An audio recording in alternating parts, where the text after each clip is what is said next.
Are you recording? Because I just started recording. Yeah. I just heard my man used to say a progression of words that I wasn't expecting. My grandmother beat up the inspiration for Rocky. So, now I gotta know how the story unfolds. I grew up in Bayonne, New Jersey, and there is a restaurant there that's basically a hot dog restaurant, and there's a picture on the wall of the Bayonne Bleeder, whose real name I don't remember, but essentially his story was the inspiration for the original Rocky movie. And I noticed this, and my dad said, "Oh yeah, my mom beat him up once." And I said, "Wait, what?" And he goes, "Oh yeah, she was apparently like a real like bully on the playground." Oh. They went to school together, and my Wow. fucking badass, unbeknownst to me, grandma just fucking beat his ass, made him cry. Wow. So your grandma beat the shit out of Rocky. Look at Yeah. that. On the Going Off podcast. But on top of that, I did have a, admittedly, atrocious opening line that I wanted to use. Make some beef stroganoff. It's time for Going Off. Oh God.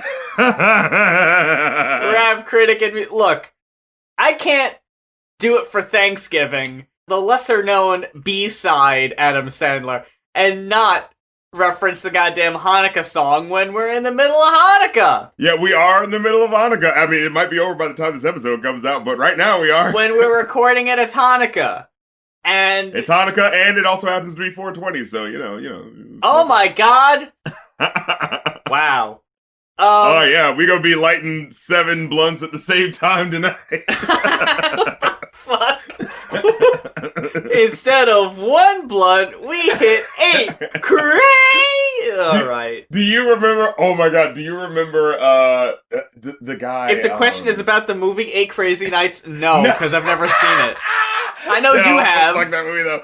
Yes, I have. Fuck that.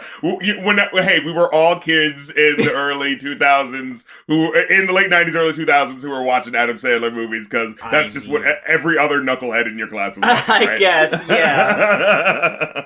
That's not what the people are here to hear us talk about today. Absolutely not. They're here to talk about my grandma, but unfortunately, that's gonna have to wait because we've got 2 listener requested album reviews, and you know what? We gotta start with fucking Flobots. Oh, is that so? I think so. I think we gotta start with Flobots. You think the main event is the Barbie trio? Is that what I'm hearing? Life in Plastic, it's fantastic. And you're like, they gotta wait for that one. They didn't even cover that. They could have. Yeah. And they didn't. That's the restraint. They said, no, we're gonna turn out 10 originals. We're not not originals. 9 originals and 1 cover. Yeah. We'll get to it. I think Flobots has got to go first, honestly, because I think I have less to say about it. Okay. This was requested by Samir Thomas, and if there is an album that you would like to request us talk about on the Going Off podcast, is a one-time $60 pledge to Ko-fi. That is ko-fi.com/goingoff. RC, we have mentioned, well, not only have we mentioned the Flobots before, we've reviewed a Johnny Five solo. Five's Onomatopoeia, yeah. Yeah, way back when. I remember when Handlebars came out, the misconception at school, I remember, was that the rapper on the song was Mike Shinoda from Linkin Park. And I could see that. Looking back, I'm like, how? But no, at the time when you're not Googling every fucking thing. Right. You're just hearing like, well, it's a white sounding guy rapping about serious topics. I mean, and it's clearly not Eminem, so it could possibly be Mike on a solo venture away from LP, but no, it's Johnny Five and Brer Rabbit. Fight with Tools by Flobots. Aside from Handlebars, I've never listened to anything off this album, so this is a first-time experience for me. I heard Rise. I remember seeing that music video and being like, oh man, like, because I remember hearing the Flobots song, Handlebars, and being like, whoa, what a creative, interesting group. Can't wait to hear them do more. And then I remember hearing like the Rise song and be like, oh, cool, that's like the next step. And then they're just kind of gone. And it's like, oh. It's like they were doing some really, challenging shit. They just kind of got dropped by the mainstream. Like, nah, no, you're making these people think too hard. Get the fuck off MTV. Rise was definitely a less impactful song overall. Yeah. No, it was definitely the follow-up song where you're just like, how the fuck do you follow up that epic shit? It still touched on some pretty powerful topics, but not in the most captivating way. And I hate to give away my whole opinion, but that's kind of how I felt about most of the album. In that they are absolutely bringing up some very important shit. And for the time period, that was not common. The conscious rapper shtick comes around maybe once every 5 years. Someone tries it, gets a little bit of notoriety. They play it a few times and it goes away, and you wait another 5 years and someone else takes its place. I guess my overall opinion is they're all right lyricists, but I'm just not feeling Johnny Five as his delivery. Like as an MC, yeah. You're spitting some rage shit. And you're giving me, I don't even know who to compare his delivery to. It is not on a Zach De La Rocha level, but if you're pissed, and you definitely are, for most of this album, you're mad about something. I'm not feeling that, like, at all. As I'm listening to this, remember The Coup? Remember when we listened to their album? Yeah. And it also has that sort of live jam band sort of feel with this rapper at the helm, but his flow was a lot more controlled, a lot more precise. And with this one, I still feel the spirit of it, but yeah, it just keeps niggling at my ear the fact that, like, oh, what was that a rhyme there? What, like, that just keeps happening so much. So this is like, no, I still want to enjoy your message. And, like, they do have a unique sort of, like, tint to their sound with the cello that they have in there, there's, like, more stringed instruments. It's like cello, like, it's deeper strings than you typically expect to hear, in most songs, you know what I mean? Like, it's not a violin, it's either cello and bass or something like that. And, some ska trumpets, but, like, specifically sad-sounding ska trumpets. Like, that's a very unique sound that they have, so I'll give them that. But at the same time, like, I'll listen to the songs and be like, I'm really enjoying the sound and the aesthetic, but it's just like, the rapper is like, and I'm still enjoying what he's saying, but it still feels like, I don't know, this needs an extra draft, like, this needs to be recorded just one more time, The instrumentals were definitely surprising for me, especially from someone who had only heard Handlebars before, and my initial takeaway from Handlebars back in the day was, wow, this is pretty pretentious. But come on. Outside of the opening track, I didn't really get that impression listening to this. Even re-listening back to Handlebars, I was like, okay. But man, that fucking opening cut soured me a little bit.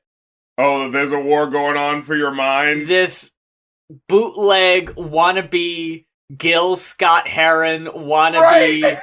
The revolution will not be televised. Collide all the, buzzwords of the day, And you're so, like, okay, the whole concept is like a pirate radio broadcast, like, we hacked in, now's our chance, we gotta spread our message to the masses. And what do you start with? Fucking anti-pornography sentiments? Oh, that was so throwing me off. That's what you lead with. What?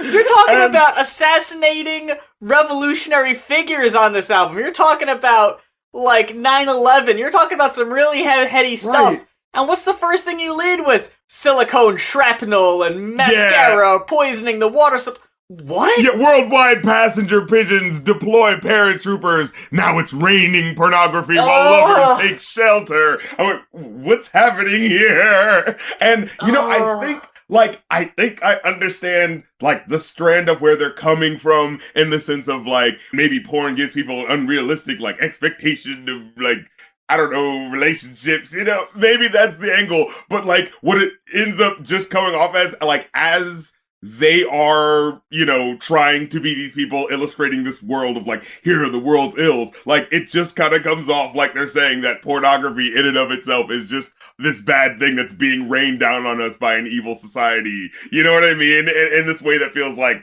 I don't know how I feel about that. Especially in one track later on. What's that one track where there's just like that woman, that old lady just sort of talking for a while as kind of like the hook, where she's just like, and she's talking about all these good things that are happening. And it's interesting. It's called We Are Winning. It's interesting at first because you're hearing her saying things like, a policeman makes a reverse 911 calls instructing residents to take to the streets. Like, oh, that's a clever, like, subversion thing. But then there's one where it's just like, an adult film star paints thumbnail portraits of elderly couples fully clothed and smiling. Like, it, like, showing that as an illustration of, look at this person doing a good thing with their life, God, as opposed to having sex on camera for shame. You know, it's like, I didn't even catch that, but that's awful.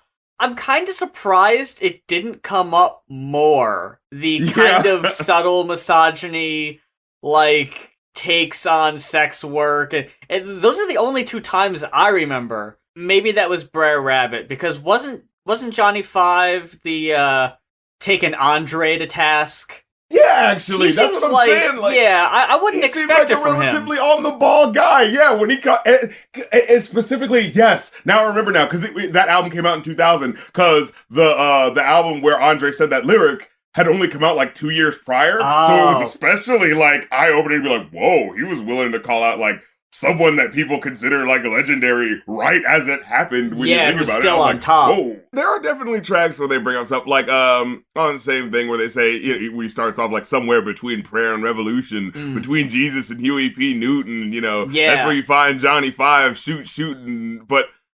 Then water guns at the audience while you're scooting your gluteus. Oh my God! Fuck that verse. Like, what's happening? Yeah, oh, that was so bad. It's like, so, like, listener, you kind of get where we're getting at, right? Where it's just like, at first you're like, ooh, bringing up the, like, legendary, oh yeah, we're talking about how we're, you know, our heads are getting primed for revolution, and then like, what's this whack shit about, oh, I'm shooting water guns at the audience while you're scooting your gluteus max, well, like, what? That was the fucking song where the whole last verse is like, why did you assassinate, and it's like, they're talking some real progressive stuff. Right. But then the first verse is so bad. It's like the worst verse on the album. Not the strongest choruses overall. Yeah, either. No. Even on the song where I kind of like the one when they switched it up to like 7/8, like that was a cool concept, but like the hook just kind of felt loose and unfinished. You know what I mean? I remember Mayday felt sometimes overloaded, either lyrically or just stuff going on. Because it switches up so many times, too, musically, that it was a bit jarring. And I don't think they do it that much again for the rest of the album. Like, this is like the most chaotic track on the album. They kind of keep it fairly straight-laced for the rest of it. And I like what they were doing musically. It's just it kept changing, and it's like, alright, okay, it's a bit much. I do really like their incorporation of string instruments in this unlikely environment. I guess I'll say that. They find a way to work it in there that it's a very classy touch. Yeah, you just don't expect to hear low strings and trumpets. Ska trumpet together. That's just not the thing you typically hear, you know? There's just something in and of itself, just the idea of marrying that's just kind of like, you just kind of want to hear it because it just has this timbre to it that's different from kind of anything else by nature of it just being a thing not a lot of people do, you know? It reminds me of that track, Don't Do It by Nerd off that No One Ever Truly Dies album. It's a song about police shootings, and it like lists off a whole bunch of cities where recent police shootings happen, and Kendrick has a verse on it. Shit. It's a really good fucking song, but it's got a fucking ska beat And it's like, okay, see, now I gotta listen to it. You it's said the fucking Kendrick two-tone and ska, yeah. and Pharrell's fucking rapping over it. We need the subversive, Yes. message songs, but that are fun to dance to, so you're not thinking about it until the message gets out to the masses. Because, let's not, bullshit ourselves. We are living currently in a society in which we're listening to these, songs that are bland and don't really are trying to have, any deeper message.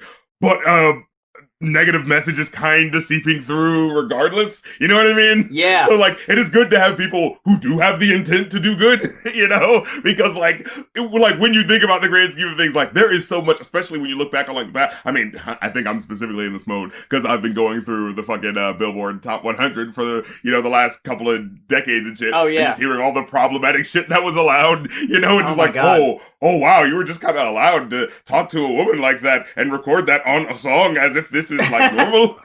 No one's gonna take issue with this. No way. Yeah. The further you go back to, the 50s and shit, where it's just wait a minute. In that capacity, I appreciate what these guys are doing just off the jump, you know what I'm saying? I really enjoyed Stand Up in particular. I think that's one of the best tracks on the album. Especially from the hook, one of the stronger hooks where he's saying these lyrics stand up, we shall not be moved except by a woman dying from a loss of food, you know what I mean? Yeah. And the later one, because he keeps switching up, he says, stand up, we will not be moved except by a child with no socks and shoes. I love how he kept bringing that up. It's we're not being moved except by seeing people in turmoil. Yeah. That's why we're doing what we're doing. I love that aspect. You know what I mean? When they make it plain, this is about this, and we want help for people at the end of the day. I think there's one lyric, a threat for a threat leaves the whole world terrified. Blow for blow, never settle the score. Word for word, it's time we clarify. We the people do not want war. And then it has cuts out when you hear just a little cello happen. Oh yeah. I love that. That was dope. I mean? I wish I liked Fight with Tools more, because I really like the instrumental, and Brer and Johnny do have better flows on that one. But just the fucking, we need heroes, build them! Don't put your fists up, build them! Oh, it's so, oh, God. Boys, your fucking choruses need some work. I wasn't the biggest fan of the spoken word outro either.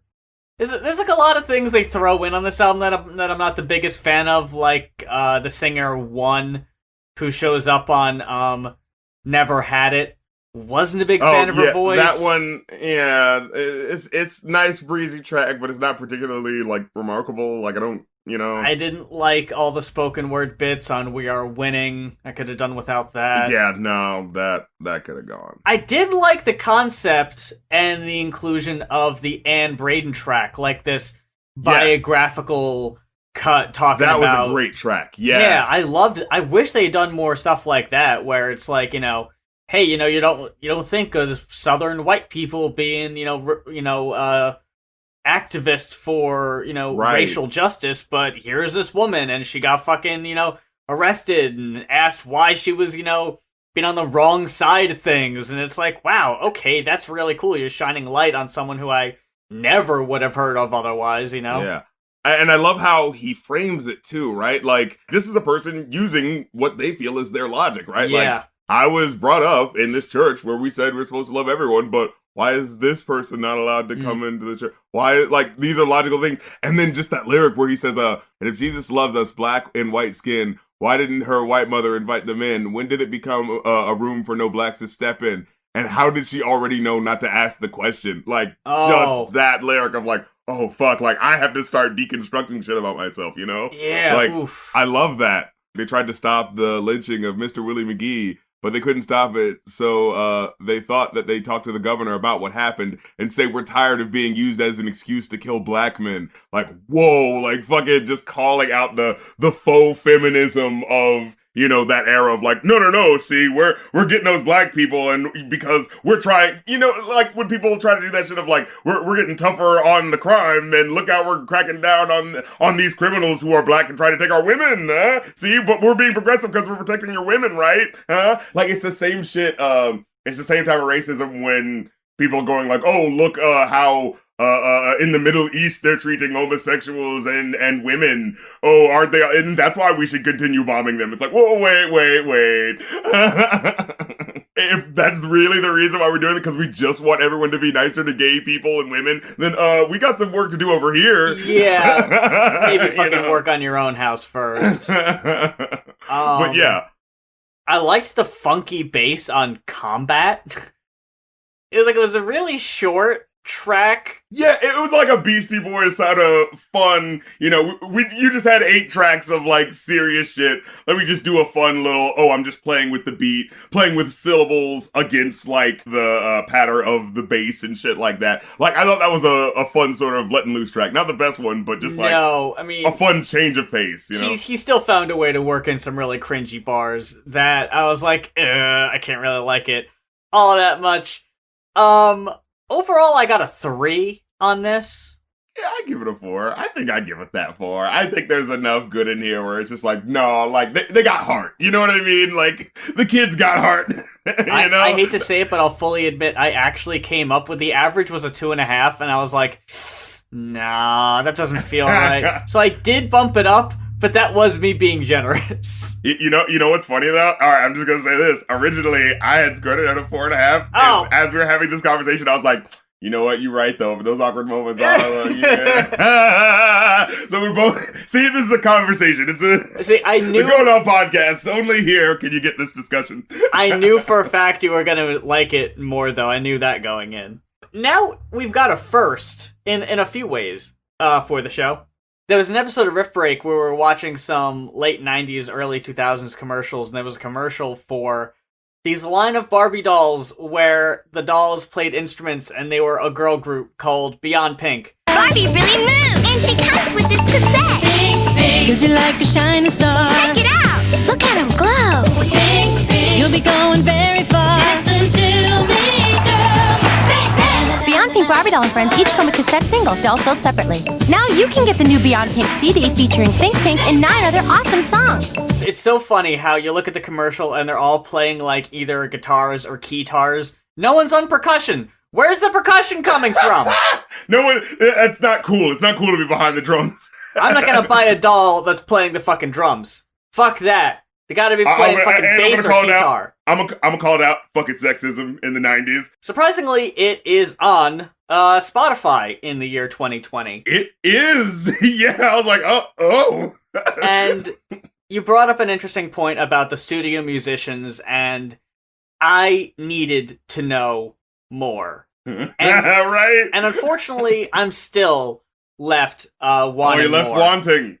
Because these lyrics are actually on Genius, too. Actually, now that you say it. They are on Genius, but you know what? Yeah. I didn't have to resort to Genius because... Oh, did you have... I bought the CD. Oh, look at that. I went ahead. I dropped a cool $5, $6 on eBay. And I bought the CD version of the Beyond Pink album because I needed to look at the credits on this. And these motherfuckers, they are protecting kayfabe so much. What? That they will not tell you who the singers are. Are you serious? No! It seriously just says, performed by Barbie. That's bullshit! They was on some fucking... it was on some fucking The Masked Singer shit. It seriously is, yeah. Serious.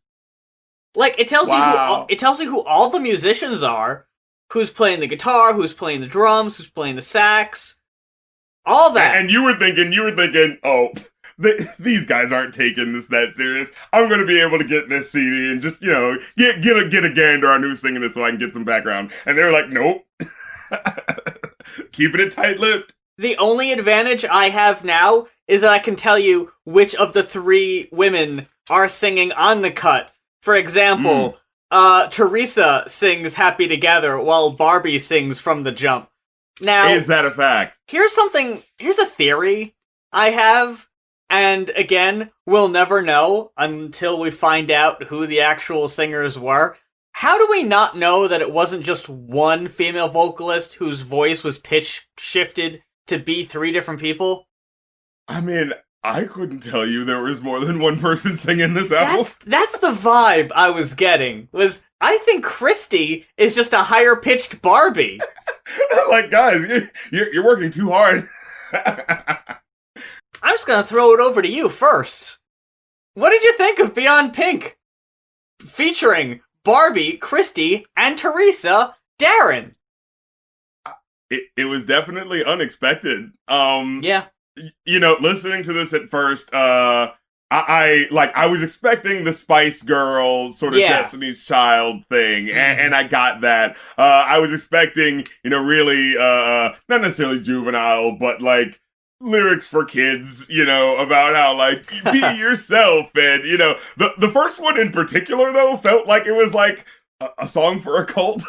Because it was like, you are the universe. You saying someone is the universe is a really odd way of telling them that they can do anything. Like, that's an odd phrasing. Like, it just throws you off. It just feels like, are you trying to say I'm like the chosen one? Like, what's happening? And they attempt this same kind of message on a couple other songs that ultimately prove to me that You Are the Universe is a bit unnecessary. It's a bit redundant. Yeah. Especially when songs later on do it a little bit better. But can I just fucking... Boys will be boys!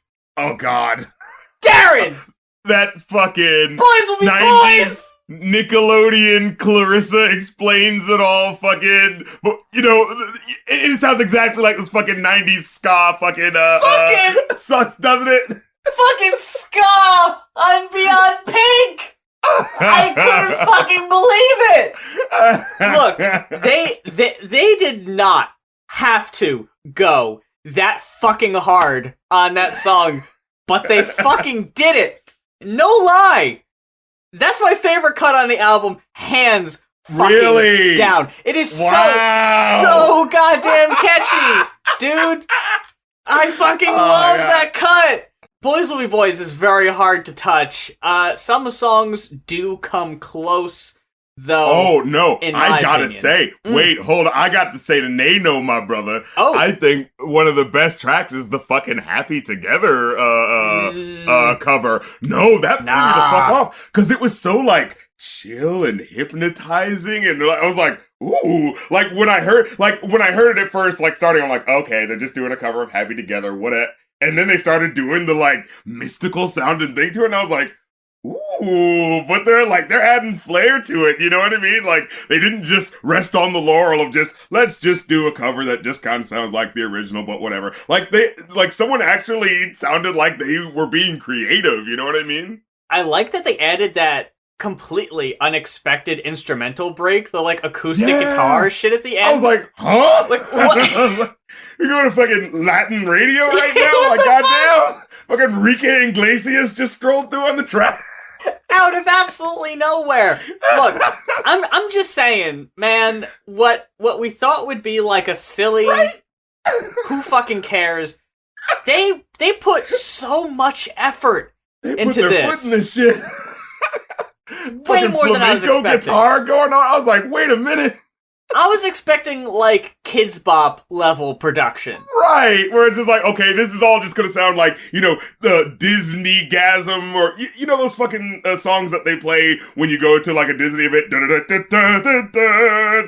it just sounds very generic. Like, there's one or two tracks that really do sound like that, but, like, for more than I was expecting, it was like, oh, that was, like, kind of an interesting genre flip that they did there, you know? Fucking Slide is so goddamn catchy. I know we're gonna catch flack for this. Boom, boom. My least favorite has got to be Christy. Christy gives you One Love, True Love, and... Yeah, no, that was generic. That was the most generic Spice Girl sounding song. That was trying to do the R&B pop, the B material, yeah. And she also did the final track, Rainbow, that I was also kind of lukewarm. That one I didn't like as much as first, but when I thought about it in terms of like, hey, this is the song that's like really trying to sound like it's for the sad girls out there who, you know, they're having, you know what I mean? Like, as I was listening, it's like, all right, this is like the deepest emotionally that an album like this can go, you know? It is true. And so for that, I was like, all right, I can appreciate it. You know, like, what was that one lyric? It's like, you don't have to hide the way you feel. You know, babe, you're a rainbow. I can see the colors shining in your eyes. I was like, oh, you know, yeah. And it had that fun little melody. What was that? The just what you're born to be. Like, that little fun thing that I heard. I was like, okay, that's kind of cool. You know? So yeah, I couldn't even hate on that one that much. I didn't like the Wonderland. That was the one that had that cheesy sort of ice-capade sound to it. And Think Pink was a little weird. Just like, I liked Think Pink. Pink is what all girls like. Am I right? See, yeah. You'll find that pink is what you're supposed to wear. It's like, I mean, you will discover, girl. It's your favorite color, girl. Because in 2020, I don't know if you've seen them, but there's videos that the Barbie Twitter and Barbie YouTube put out where Barbie is like a vlogger. So, you know that whole I'm only joking thing? You know that thing when someone maybe says something that's teasing or mean, and then you act like you're not okay with it, and then they say in defense, what, I'm only joking? Like, you're the one who has to be okay with it? Like, they get away with being mean or maybe not taking responsibility for their actions because somehow by making it a joke makes it less hurtful. I really don't like that. This isn't your grandma's Barbie. She's talking about what's going on with the girl of today. Okay, yeah, and there's a fucking song on this track called "The Girl of Today." Where I was like, "Yo, they should have that song be the fucking intro to her YouTube videos." The girl of today. People did these things to me because I was black, and they made the wrong assumptions about me. And they don't make those assumptions about white people like me. And that's not fair, because that means that white people get an advantage that they didn't earn, and black people get a disadvantage that they don't deserve. Exactly. It's really serious. Some people even get hurt when others think the wrong things about them. That's exactly why people are marching. Because when enough of us stand together, people pay attention. It's the fucking Teen Vogue is like talking about I love it. Some real shit going on. That's basically what the Barbie shit is now. So I'm looking at this and I'm like, man, I wish this was on that same fucking level. But I mean, again, it was, 98? So I can't expect that much, unfortunately. You mentioned Girl of Today. We gotta talk about Girl of Today. I heard it when it started, and immediately I was like, this is... Either it was like sampling something. Like a J-Lo 2000 song, you know what I'm talking about? I couldn't place it, but it sounds like something. Because it has like a little like Latin trumpet thing going on after the hook, you know, right after the hook happens. It's just like, this feels like something. Like, yeah. You know what? I mean, the most infamous J-Lo song I think of when I think of it is Waiting for Tonight. Yeah. But it's like, but it wasn't exactly that, you know? I wrote down that this is the track I can see the mom driving the minivan and that song's playing or whatever, and just being like, fuck yeah. I appreciate the gusto that they put into this album, because so often, you know, that the cassette version of this was put in so many tape decks in cars, and whenever they do that, whenever they put out the tape or whatever, it's just gonna torment the parents. It's gonna be fucking torture. This would not be torture. Like, this is decent. This actually tries to pass as legitimate pop music, and sometimes comes pretty damn close. My least favorite, though, it's gotta be From the Jump. What was the From the Jump? That's the, I had to quote this. Like, oh, yes, you got it. Look. I'm there from the jump. As sure as hump goes bumpity bump. I'm there from the jump. For you, I'll do a slam dunk. I'm there from the jump. I won't sit back like a lumpity lump. And even if you act like a grumpity grump, I'll be there from the jump. No. Look. So cheesy. Even if you act like grumpity grump. You've come a long way, baby. At this point in the album, you've already put out 4 passable cuts. Right. And then you drop this. You know they made this one first. Yeah, this is when they were just bullshitting around, and then halfway through they were like, "Hey, you know what? What if we did this though? What if with this cover we actually like made it really hypnotic sound? You know, I think we're actually getting some creativity here." And then they came back to this track, and in the end they were like, "Oh shit, right? We still made that one." I think it is weird that they started with "You Are the Universe." That's an odd track to open with. What a track! You are the universe. Like, what? Okay. It's so weird. Yeah. Yeah, that feels like way too new agey for what this is trying to be. Especially with the house beat that was going on underneath it, you know? Man, I forgot to mention it when we were talking about Gorilla today. There's a fucking breakdown towards the end where fucking Teresa comes in and almost kind of raps, almost. And I could have sworn at some point she said, "Gonna make that cheddar." And unfortunately, she said, "Gonna make it better."